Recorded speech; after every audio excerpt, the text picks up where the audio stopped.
Welcome back. You're officially tuned in to the Unleash Your Greatness Within journey. How does a person endure thousands of agonizing hours chasing flawless mastery only to claim that winning isn't the ultimate prize? Examining Alysa Liu's unique perspective uncovers a hidden, profound reality of true excellence. You know my soul is dedicated to sparking your inner fire, especially for those scrappy underdogs fighting their way to the summit.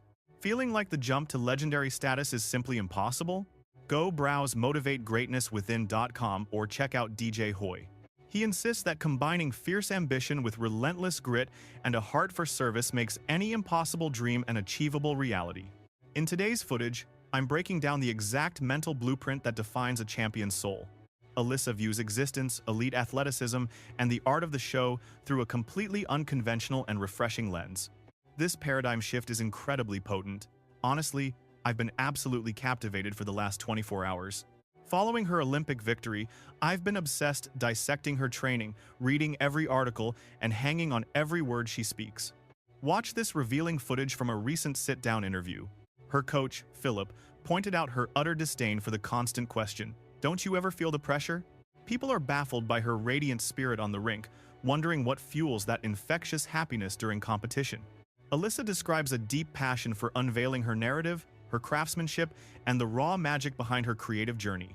In her eyes, a blunder doesn't diminish the art, it remains a piece of a larger, meaningful narrative. A failed chapter is still a vital chapter. To her, that's poetic, a game where losing simply doesn't exist. Let that sink in. She literally said, "Failure is still something, it's just another part of the tale." Even a rough narrative holds value. She later clarified that if the audience feels something powerful, she's already won. I've spent 24 hours questioning how an elite athlete can be so indifferent to the final score. Despite this, they pour every ounce of sweat, grit, and tireless effort into chasing an impossible standard. Strangely, the ultimate goal isn't the trophy. It's a radical reimagining of what victory actually looks like. We all operate on deep-seated convictions and personal regulations. For Alysa, achieving success still carries immense weight. However, her triumph is measured by the theatrical connection and the electric energy she swaps with the crowd. This unique philosophy offers a transformative lesson for every single one of us. So, I began dissecting this contrast. I explored the paradox of reaching peak performance without being enslaved by the outcome, all while maintaining relentless drive. I've pinpointed 4 critical pillars that explain this incredible psychological phenomenon. First, we have what experts call self-transcendence motivation. This involves a mindset where your main drive is serving a purpose greater than your own ego. Champions will endure endless, grueling practice sessions and embrace the agony of growth. They master their craft specifically to share their soul, not just collect medals. This distinction changes everything. Finding a cause larger than yourself causes crushing expectations to simply melt away. You see it in Alysa's poise. Lower stress levels consistently lead to much higher output. That's our first takeaway.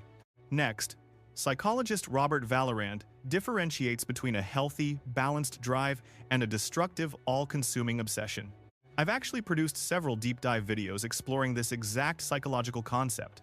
Elite success requires a certain intensity, but there's a vital difference between a constructive fire and a toxic burn.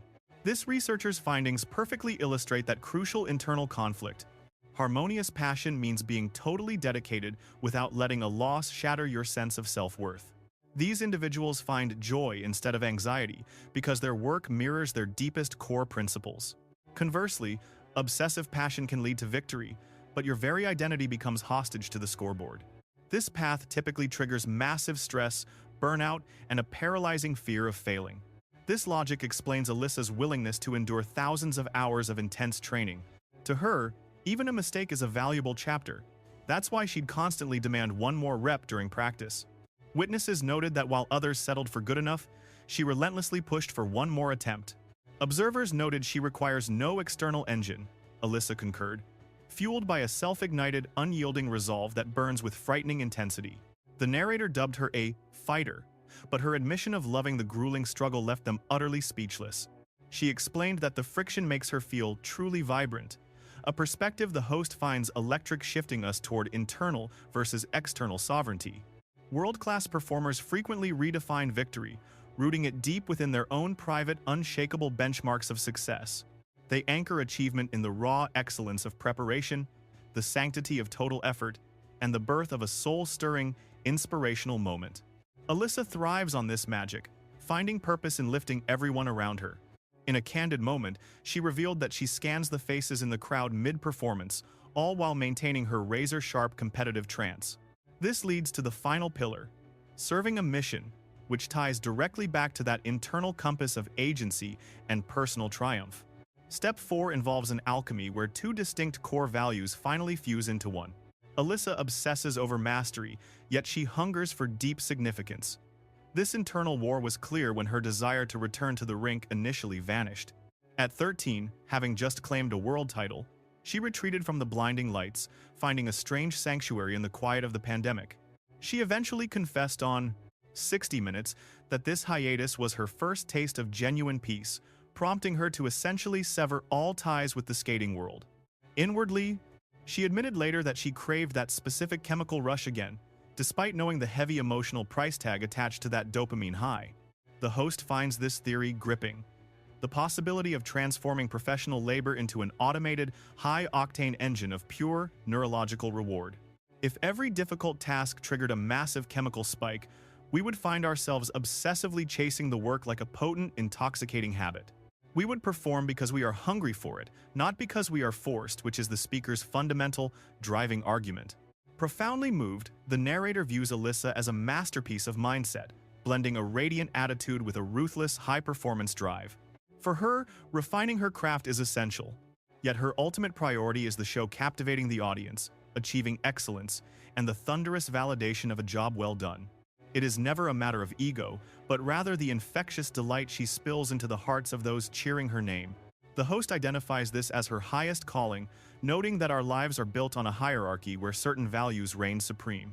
He suspects the listeners felt that same magnetic pull, stunned by a performance that was nothing less than a breathtaking, haunting work of art. He simply wanted to roar for her, finding it magnificent.